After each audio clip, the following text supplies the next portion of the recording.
누가복음 10장 10절에서 20절까지 말씀입니다.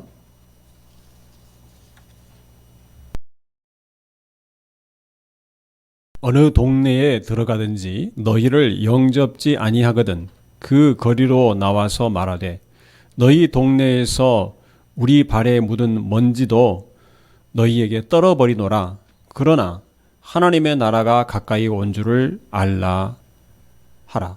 내가 너희에게 말하노니 전날에 소돔이 그 동네보다 견디기 쉬우리라. 화 있을진저 고라시나 화 있을진저 벳세다야. 너희에게서 행한 모든 권능을 두로와 시돈에서 행하였다면 저희가 벌써 베옷을 입고 제에 앉아 회개하였으리라. 심판 때에 두로와 시돈이 너희보다 견디기 쉬우리라. 가버나움아 네가 하늘에까지 높아지겠느냐? 음부에까지 낮아지리라. 너희 말을 듣는 자는 곧 내 말을 듣는 것이요 너희를 저버리는 자는 곧 나를 저버리는 것이요 나를 저버리는 자는 나 보내신 이를 저버리는 것이라 하시니라. 70인이 기뻐 돌아와 가로되 주여 주의 이름으로 귀신들도 우리에게 항복하더이다. 예수께서 이르시되 사단이 하늘로서 번개같이 떨어지는 것을 내가 보았노라. 내가 너희에게 뱀과 전갈을 밟으며 원수의 모든 능력을 제어할 권세를 주었으니 너희를 해할 자가 결단코 없으리라. 그러나 귀신들이 너희에게 항복하는 것으로 기뻐하지 말고 너희 이름이 하늘에 기록된 것으로 기뻐하라 하시니라. 아멘. 기도하겠습니다.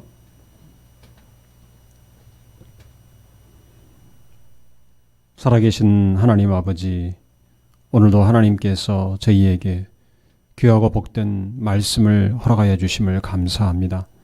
우리가 이 말씀을 들을 때 기쁨과 감사와 아멘으로 받게 하여 주시고 이 말씀들이 우리 마음에 새겨져서 우리의 영혼을 살찌우는 생명의 귀한 양식이 되게 하여 주시옵소서. 하나님 아버지, 우리가 사모하는 마음으로 이 말씀을 듣게 하여 주시옵소서.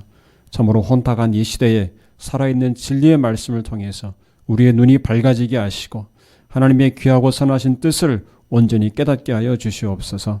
이 말씀으로 더욱더 힘을 얻게 하여 주시고 참으로 하나님의 은혜가 충만한 삶을 살도록 인도하여 주시옵소서.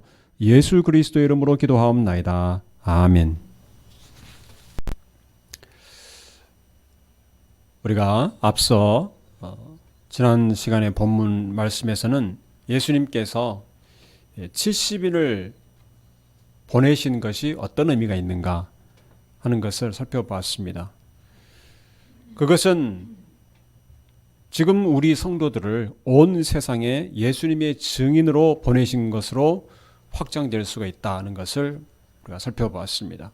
그래서 우리가 지금 믿는 성도들은 하나님 나라에 추수하는 일꾼으로 보냄받은 자들인 것을 잘 알아야 됩니다.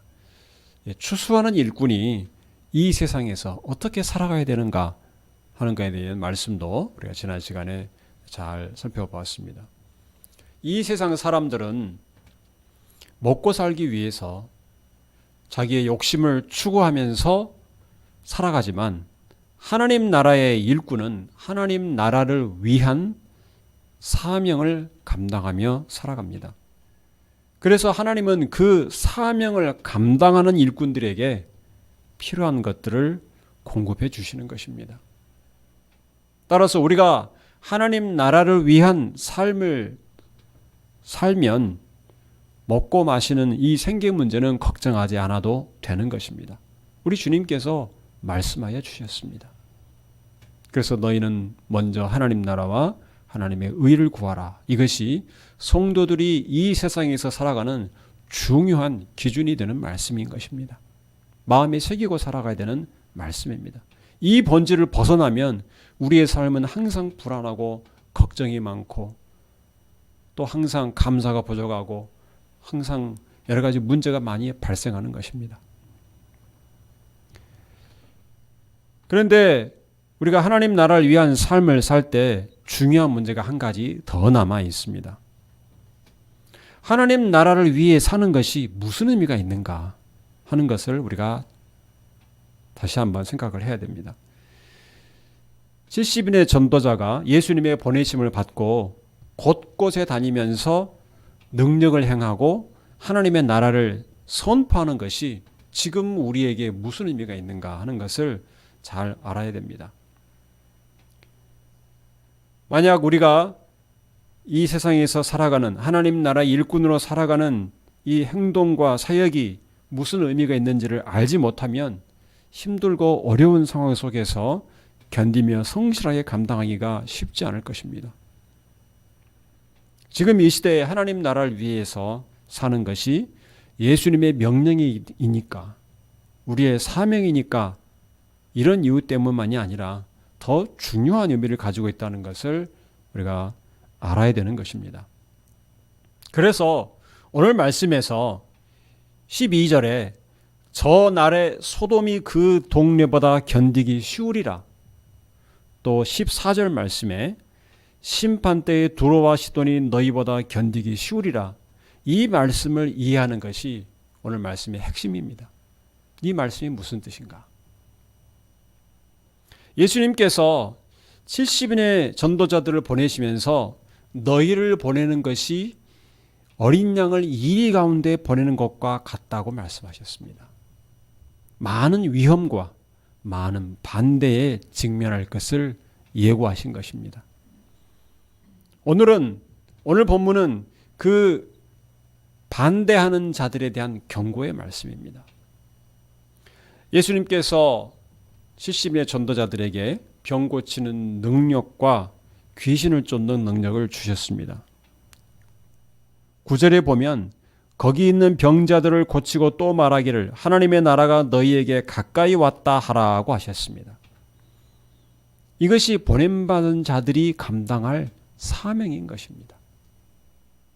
그런데 이 보냄받은 일꾼들, 이 사람들을, 이 전도자들을 받아들이지 않고 거부하는 자들을 그럼 어떻게 대처할 것인가? 주님께서 가르쳐 주셨습니다. 오늘 보면 10절, 11절 말씀을 보면 어느 동네에 들어가든지 너희를 영접지 아니하거든 그 거리로 나와서 말하되 너희 동네에서 우리 발에 묻은 먼지도 너희에게 떨어버리노라. 그러나 하나님의 나라가 가까이 온 줄을 알라 하라. 거리, 사람들이 많이 다니는 대로변, 거리에 나와서 말한다는 것은 많은 사람 앞에서 공개적으로 말하는 것입니다. 누구나 볼 수 있게 당사자와 말하는 것이 아니라 모든 사람 앞에서 증거를 삼도록 말하는 것입니다. 그 많은 사람들 앞에서 거리에서 발에 묻은 먼지를 떨어버리는 것은 거절한 결과에 대한 책임이 거절한 그 사람들에게 있음을 선언하는 상징입니다. 그 거절한 사람들이 거절한 것은 보냄받은 70인의 전도자들이 아니고 하나님 나라를 거절하는 것입니다. 그래서 11절 말씀, 하나님 나라가 가까이 온 줄을 알라 하라. 이 말씀이 12절의 말씀의 근거요 이유가 되는 것입니다. 12절 말씀, 내가 너희에게 말하노니 저 날에 소돔이 그 동네보다 견디기 쉬우리라. 여기서 저 날은 하나님의 나라가 임하는 날, 하나님의 나라가 완전히 임하는 날. 예수님 오심으로 하나님의 나라가 임재한 것은 맞지만 하나님의 나라가 완전하게 임하는 그 날에 거부했던 자들에게는 그 날이 심판의 날인 것입니다. 그러면 예수님은 왜 소돔과 비교를 하였을까? 이것을 우리가 생각을 해봐야 됩니다. 우리가 창세기에서 소돔과 고모라에 대한 말씀을 알 수 있습니다. 이 소돔과 고모라는 창세기에서 그리고 성경 전체에서 볼 때 심각하게 타락한 도시를 대표합니다. 소돔과 고모라의 죄하면 극심한 죄를 대표합니다. 아브라함이 하나님의 말씀을 듣고 하나님의 명령에 따라서 고향을 떠나서 올 때 조카로 옷이 따라왔습니다. 그런데 그들이 살다 보니까 각각 거느린 가축도 많고 또 일꾼도 많고 가족들이 많이 있었기 때문에 함께하기가 어려워졌습니다. 서로 가축을 돌보는 목자들끼리 다투기도 하고. 그래서 아브라함은 롯에게 말을 합니다. 너가 먼저 갈 곳을 정하라. 너가 좋아하면 내가 우하겠고.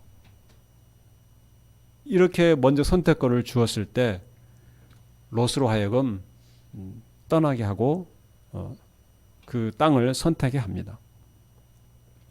창세기 13장 10절에 보면 이에 롯이 눈을 들어 요단들을 바라본즉 소알까지 온 땅에 물이 넉넉하니 여호와께서 소돔과 고모라를 멸하시기 전이었는고로 여호와의 동산 같고 애굽 땅과 같았더라. 롯이 택한 곳은 소돔과 고모라가 포함된 요단들이었습니다. 그곳은 물이 풍부하고 땅이 기름지고 비옥한 곳이었습니다. 그래서 롯은 그곳을 택합니다. 롯이 거주한 그곳은 물질이 풍부하고 기름지고 농사가 잘 되고 하니까 많은 곡식과 열매가 열리고 물자가 풍부하니까 사람들이 점점 탐욕스러운 곳이 되어갔습니다. 그래서 시간이 흘러서 하나님께서는 이 소돔과 고모라의 죄악이 심히 중대한 것을 보고 심판하시기로 하십니다. 아브라함이 하나님의 심판하시기로 한 말씀을 듣고 여러 번 그들을 위한 기도를 했지만 결국 의인 10사람이 없어서 하나님의 심판을 받습니다. 그 소돔과 고모라는 동성애를 비롯해서 심히 타락한 도시였습니다. 하나님께서 하늘에서 유황과 불을 비처럼 비가 내리는 것처럼 내리셔서 그곳을 멸망시키십니다. 얼마나 무서운 일인지 모릅니다.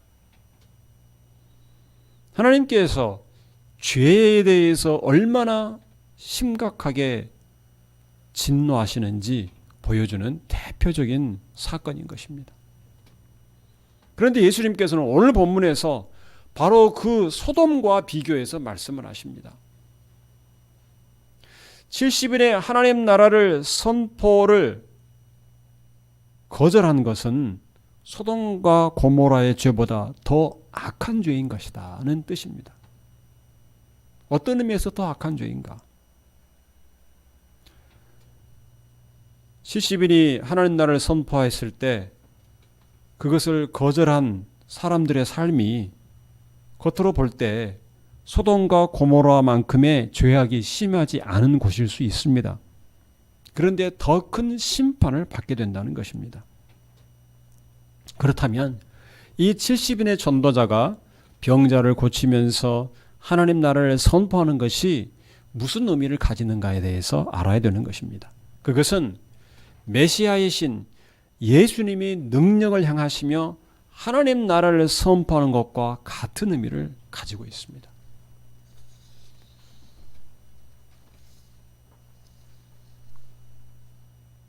그래서 예수님은 이렇게 말씀합니다. 13절, 14절 말씀을 보면 오늘 보면 13절 화 있을진저 고라시나 화 있을진저 벳세다야 너희에게서 행한 모든 권능을 두로와 시돈에서 행하였다면 저희가 벌써 베옷을 입고 제에 앉아 회개하였으리라. 심판 때에 두로와 시돈이 너희보다 견디기 쉬우리라. 이 고라신과 벳세다는 예수님께서 많은 능력을 행하신 곳임을 여기서 우리가 알 수 있습니다.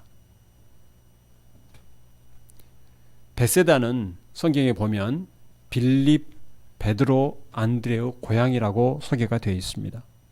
누가복음 9장 10절 이하에 보면 예수님이 많은 능력을 행하시고 하나님 나라에 대해서 가르치셨습니다. 그 벳세다에서. 그리고 그곳은 오병이어의 기적도 행하신 곳입니다. 놀라운 엄청난 기적을 행하신 곳입니다. 예수님이 능력과 기적을 행하신 곳은 복음서에 소개된 것 말고도 많이 있을 것입니다. 아마 고라신은 그런 지역이었을 것으로 보입니다. 성경에 고라신에 대해서 많이 언급되어 있지가 않기 때문에. 성경에 언급은 없어도 예수님이 많은 능력을 행하신 곳임을 우리가 추측할 수 있습니다. 그런데 예수님은 바로 그 고라신과 벳세다에 대해서 책망하십니다. 또 오늘 본문 15절에 보면 가버나움에 대해서도 경고하십니다. 가버나움아 내가 하늘에까지 높아지겠느냐 음부에까지 낮아리라. 가버나움의 교만에 대해서 저주하십니다. 가버나움은 예수님의 많은 사역의 중심지였습니다. 벳세다와 가까운 지역으로서 갈릴리 사역의 중심지였습니다. 누가복음 7장에 보면 가버나움에서 백부장이 종을 고치셨습니다. 주여 저희 집에 들어옴을 감당할 수 없습니다. 말씀만 하옵소서. 그러면 병이 낫겠나이다. 예수님께서 말씀만으로 집에 직접 방문하지 않고도 백부장의 종을 고쳐주셨습니다. 또한 침상에 누운 중풍병자도 고쳐주셨습니다. 이렇게 고라신과 벳세다와 가버나움은 예수님의 큰 능력과 기적이 일어나는 것을 보고 모여든 사람들이 많았습니다. 오병이어 기적만 해도 남자만 5천 명이니까 수많은 수천 명의 사람들이 예수님의 그 기적과 능력의 현장을 직접 보고 경험을 한 것입니다. 그런데 예수님을 믿고 따르는 자는 적었던 것입니다. 이런 세대를 가리켜서 누가복음 9장 41절에서 예수님은 믿음이 없고 패역한 세대라고 책망하십니다. 오직 능력이 나타나는 것만 찾습니다. 그것에 놀라고 환호합니다. 그런데 예수님을 메시아로 하나님이 보내신 분으로 믿는 그 믿음은 부족한 것입니다. 반면에 두로와 시도는 갈릴리 북쪽의 항구입니다. 그곳은 아주 물자가 풍부하고 상업이 발달하고 번영한 이교도의 도시입니다. 하나님을 거역하고 하나님의 백성을 억압한 죄로 심판을 받습니다. 아모스 1장 9절에서 10절 말씀을 보면 여호와께서 가라사대 두로의 서너 가지 죄로 인하여 내가 그 벌을 돌이키지 아니하리니 이는 저희가 그 형제의 계약을 기억지 아니하고 모든 사로잡은 자를 에돔에 붙였음이라. 내가 두로송이에 불을 내리니 그 궁궐들을 사르리라. 이 경고의 말씀이 이제 그대로 이루어집니다. 이사야서 23장에도 이 두로와 시돈에 대한 심판이 예고되고 있습니다. 그런데 예수님은 오늘 본문에서 이 심판을 받았던 두로와 시돈이 예수님의 이 놀라운 능력을 보았다면 제에 앉아 회개했을 것이다. 베옷을 입고 회개했을 것이다. 이렇게 말씀합니다. 그만큼 예수님께서 이스라엘과 유대 각 지역에 행하신 이 사역이 갖는 의미가 특별하다는 것입니다. 그러면 과연 고라신과 벳세다와 가버나움의 죄는 무엇이겠습니까? 예수님이 보내신 70인을 거절한 죄는 무엇이겠습니까? 그것을 오늘 본문 16절에서 우리에게 가르쳐주고 있습니다. 우리 같이 16절 말씀을 읽겠습니다. 너희 말을 듣는 자는 곧 내 말을 듣는 것이요 너희를 저버리는 자는 곧 나를 저버리는 것이요 나를 저버리는 자는 나 보내신 이를 저버리는 것이라 하시니라. 아멘. 예수님께서는 70인의 전도자를 보냈습니다. 그들을 거절한 것은 보내신 분 예수님을 거절하는 것입니다. 그러면 예수님을 보내신 분이 누구십니까? 하나님이십니다. 예수님을 거부하는 것은 곧 하나님을 거부하는 것입니다.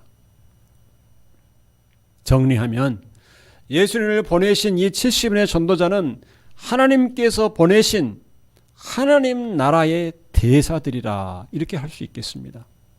여러분 대사가 누군지 알죠? 나라의 대사. 우리나라와 국교를 맺은 여러 나라들이 있는데 그 나라들의 대사관이 우리나라에 들어와 있습니다. 미국 대사관이 있고 영국 대사관, 일본, 중국, 또 뭐 필리핀, 태국, 뭐 아시아와 아프리카 등 유럽 여러 세계 나라의 대사관들이 우리나라에 들어와 있습니다. 그 각 나라의 대사관은 그 나라를 대표하는 특별한 지위를 부여받습니다. 우리나라에 있지만 우리나라의 법이 적용되는 것이 제한됩니다. 그 나라의 주권을 인정하기 때문에 그렇습니다. 그래서 우리나라의 경찰이 미국 대사관에 허락 없이 함부로 진입할 수 없습니다. 미국의 주권이 그 대사관 안에는 발효되는 것입니다. 마찬가지로 외국에 있는 우리 한국 대사관이 그 나라로부터 특별한 지위를 받아서 보호를 받습니다. 우리나라의 주권이 인정되는 곳입니다. 그래서 과거에 우리가 신문을 통해서 뉴스를 통해서 보았던 사건들 중에 중국에 있는 한국 대사관에 탈북자들이 진입한 사건이 있었습니다. 그때 TV에 크게 보도가 됐습니다. 중국은 우리나라의 그 특별한 대사관의 특별한 지위를 인정했기 때문에 제3국을 거쳐서 한국으로 들어올 수 있도록 했습니다. 중국뿐 아니라 여러 나라의 한국 대사관들을 통해서 탈북자 또는 북한 고위직 그런 사람들이 한국으로 망명을 합니다. 한국 대사관에 들어온 사람은 한국의 법적인 보호를 받기 때문에 그렇습니다. 하나님께서 보내신 예수님은 메시아이십니다. 성자 하나님이십니다. 하나님의 나라가 임한 것을 의미합니다. 예수 그리스도 안에 사는 사람은 하나님 나라의 통치를 받습니다. 예수님이 보내신 12제자나 70인의 전도자들은 예수님의 이름의 권세로 병자들을 고치고 귀신을 물리친 것입니다. 다시 말하면 하나님 나라의 대사로서 하나님 나라가 가까이 온 것을 선포하는 것입니다.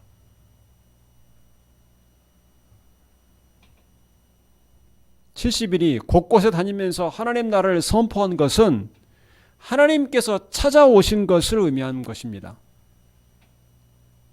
그런데 거부했다는 것은 찾아오신 하나님을 거부하신 것입니다. 그들을 찾아오신 하나님을 거부한 것입니다. 눈에 보이도록 육신을 입고 몸을 입고 오신 하나님, 성자 하나님이신 예수님을 거부한 것입니다. 그 죄가 크다는 것입니다. 그 죄가. 그러면 이 죄가 왜 소돔과 고모라, 두로와 시돈의 죄와 비교할 때 심각한가? 소돔과 또 두로와 시돈의 죄는 그들이 죄를 범함으로써 그 죄의 결과가 또 그들을 죄로 빠지게 합니다. 그들이 욕심 가운데서 죄에 빠져서 살았습니다. 로마서 1장 24절에 보면 그러므로 하나님께서 저희를 마음의 정욕대로 더러움에 내어버려 두사 저희 몸을 서로 욕되게 하셨으니. 그러니까 그들이 죄를 지어서 하나님을 떠나니까 그들을 하나님께서 내버려 두었습니다. 그러니까 그들이 더욱더 죄를 짓게 됩니다. 온갖 정욕을 따르면서 욕심을 추구하는 삶을 살면서 죄에 빠진 것입니다. 그렇다면 고라신과 벳세다와 가브나움의 죄는 무엇이겠습니까? 하나님께서 죄에 빠진 자들에게 구원의 손길을 내미신 것입니다. 하나님이 직접 찾아오셨습니다. 구원하시기 위해서. 그것을 거부한 것입니다. 예를 들어 보겠습니다. 살인을 해서 사람을 죽이고 사형을 언도받은 사형수가 있습니다. 그런데 어느 날 그의 죄를 사면해 주겠다고 온 정부의 높은 사람이 있습니다. 근데 그 사람을 거부하는 것입니다.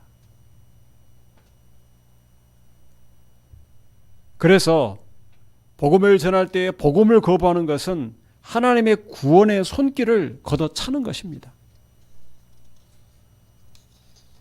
심히 패역한 행동인 것입니다.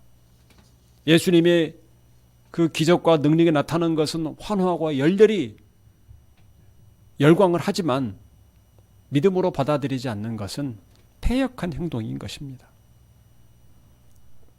하나님 나라의 복음이 선포되었을 때 그 복음을 받아들인다는 것은 찾아오신 하나님을 받아들이는 것입니다. 찾아오신 하나님. 이 하나님을 받아들이는 것이 믿음입니다. 우리의 죄에도 불구하고 우리는 아무 공로 없지만 찾아오신 하나님의 구원의 손길을 받아들이는 것이 믿음인 것입니다. 그래서 믿지 않는 자는 심판을 피할 길이 없습니다. 왜냐하면 피할 수 있는 그 길을 거부했기 때문에 그렇습니다. 우리를 찾아오신 하나님을 영접하고 믿는 자는 회개하고 하나님께 돌아서서 변화된 새로운 생명을 얻습니다. 우리가 예수님의 증인으로서 세상에 살아가는 것이 하나님 나라의 대사로서 살아가는 것입니다. 예수 그리스도와 하나 되어서 하나님 나라의 능력과 영광과 권세를 나타내고 선포하는 것입니다. 우리가 살아가는 그 삶의 영역, 하나님 말씀 의지해서 예수 그리스도를 주로 삼고 살아가는 그 삶의 영역은 하나님의 통치와 하나님의 보호하심과 하나님의 함께하심이 역사하는 곳입니다. 그래서 보냄받은 일꾼으로 사는 이 삶은 영광스럽고 복된 사명을 감당하는 삶인 것입니다. 억지로 감당하는 삶이 아닙니다. 귀하고 복된 영광스러운 삶인 것입니다. 그런데 이 70인의 전도자들은 이것을 깊이 이해하지 못했습니다. 오늘 본문 17절 말씀을 보겠습니다. 70인이 기뻐 돌아와 가로되 주여 주의 이름으로 귀신들도 우리에게 항복하더이다. 그들의 관심은 예수님의 이름으로 병자들도 고쳐지고 귀신들도 물러가는 이 능력이 나타나는 것에 관심이 있었습니다. 너무 그것이 신이 난 것입니다. 그들은 예수님의 이름으로 귀신이 물러나는 것을 좋아했습니다. 그런데 그 능력이 나타나는 것이 무엇을 의미하는지를 깊이 깨닫지 못했습니다. 그들 앞에서 예수님의 이름 앞에 귀신들이 물러난 것은 18절 말씀처럼 사단이 번개같이 하늘에서 떨어지는 것을 의미합니다.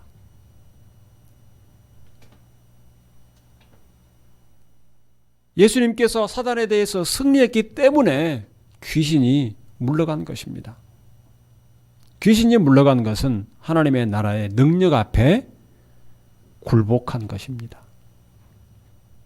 그래서 하나님의 나라가 임한 것이 무엇인가에 대해서 더 깊이 깨달아야 했던 것입니다. 능력이 나타난 것만 좋아하지 말고 하나님의 나라가 임한 것이 어떤 의미를 갖는가에 대해서 깊은 생각을 했어야 했습니다. 왜 하나님의 나라가 임하였는가? 이것을 우리가 깊이 생각을 해야 됩니다. 다시 말하면 복음의 참 의미를 알아야 됩니다. 하나님께서 우리를 찾아오신 것은 우리를 구원하기 위해서입니다. 그래서 70인의 전도자들이 기뻐할 것은 능력이 나타난 것이 아니라 하나님께서 찾아오신 것, 하나님의 나라가 임한 것을 기뻐해야 하는 것입니다. 하나님의 나라가 임함으로 자신들이 하나님의 나라를 선포하게 되었다는 것, 이것을 더 기뻐하고 기뻐해야 하는 것입니다. 20절에 주님께서 말씀하십니다. 그러나 귀신들이 너희에게 항복하는 것으로 기뻐하지 말고 너희 이름이 하늘에 기록된 것으로 기뻐하라 하시니라. 이름이 하늘에 기록된 것. 예수님의 이름을 선포하고 예수님의 이름으로 병이 낫고 귀신이 물러가는 이 권능이 나타나는 것의 본질적인 의미는 하나님 나라가 임한 것입니다. 하나님 나라 가까이 임한 것입니다. 표면적으로 나타나는 현상보다는 그 이면에 있는 의미를 잘 알아야 되는 것입니다. 70인의 전도자들은 겉으로 나타난 그 현상만을 보고 좋아했습니다. 그런데 주님께서 말씀합니다. 하나님의 나라에 하늘에 생명책에 이름이 기록된 것, 그것이 병이 낫고 귀신이 물러가는 것보다 훨씬 중요한 것이다. 그것을 기뻐해라. 이렇게 주께서 말씀합니다. 우리도 마찬가지입니다. 우리가 정말 기뻐할 것은 하나님의 나라가 임하여 믿는 자는 하늘의 이름이 기록된다는 것입니다. 이것을 우리가 정말 기뻐해야 된다는 것입니다. 그리고 예수 그리스도를 믿어 주 안에서 성령의 인이 쳐지고 하나님의 자녀로 확실하게 인정을 받았다는 것, 이것이 중요한 것입니다. 그런데 지금 우리 성도들은 어떻습니까? 오늘날 교회 내에서 능력이 나타나는 것을 좋아하고 그것을 따라다니는, 추구하는 사람들이 있습니다.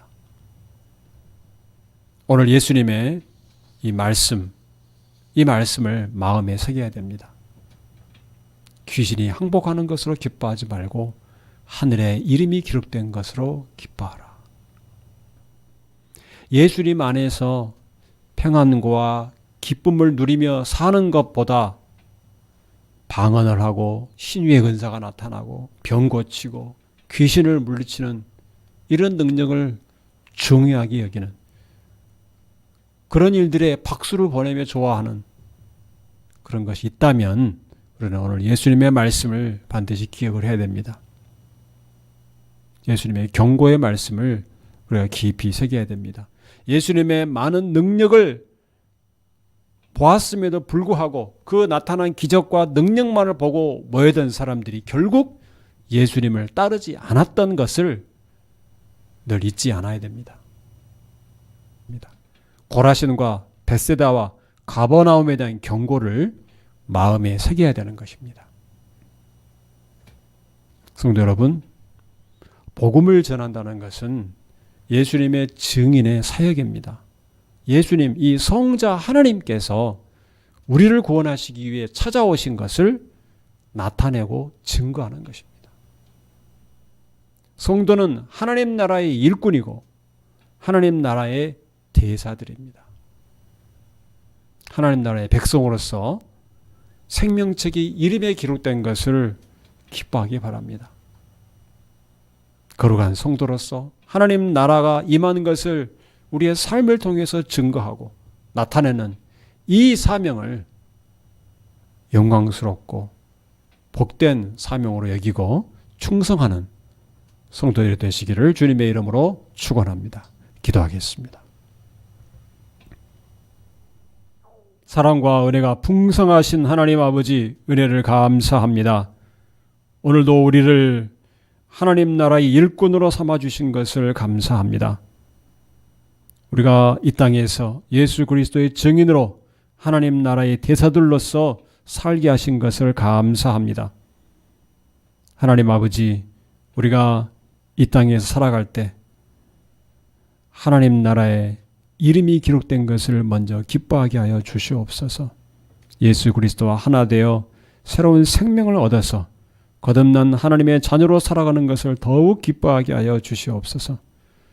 우리가 이 땅에서 복음을 전하고 예수님의 증인으로 살아가는 것이 어떤 의미가 있는가를 잘 분별하고 깨닫게 하여 주시옵소서. 우리를 환영하고 영접하는 자는 예수님을 영접하는 것이라 하였고, 예수님을 영접하는 것은 예수님을 보내신 하나님을 영접하는 것이라 하였습니다. 이 귀하고 복된 사명을 주신 것을 감사하게 여기며 충성하는 성도들이 되게 하여 주시옵소서. 예수 그리스도 이름으로 기도하옵나이다. 아멘.